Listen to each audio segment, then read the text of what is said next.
Bàn gạo khóa đón lên Hùi khi lãng tê Lung doan theo bằng thâu xa Liam sa hun tê Ghé lên mù bằng ai ven Xua kích hay lâu Nôn lùi ghé chim làng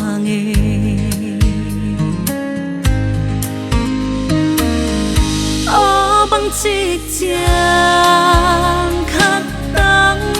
cắt xe lông rùa mây băng thanh nghìn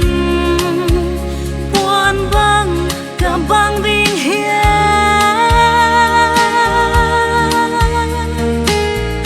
đau băng cả na dây thả ném lo ngon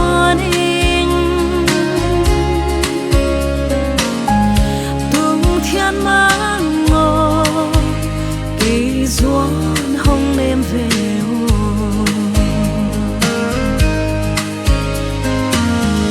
van vua mal tê tua la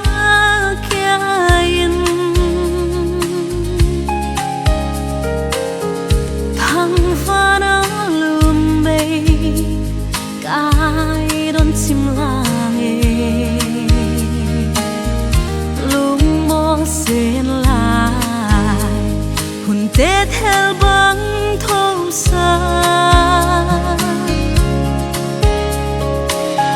liam sa hùn tê mù băng ai doang về ô băng chiếc chàng khát đắng cắt xe lông rùa băng thanh nghìn buồn băng cả băng vinh hiên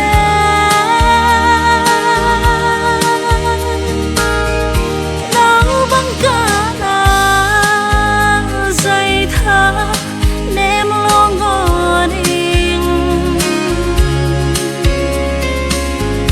tung thiên mang ngô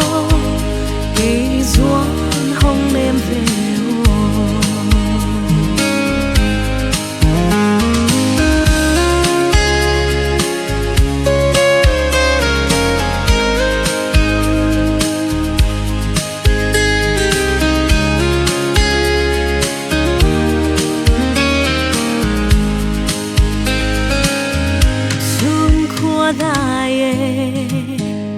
sao ly mất tốt khó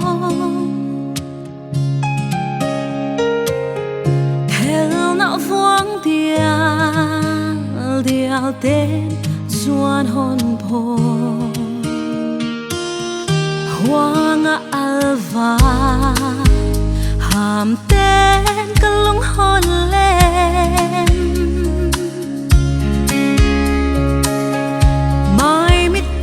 xuân na bel lung xuân xiang na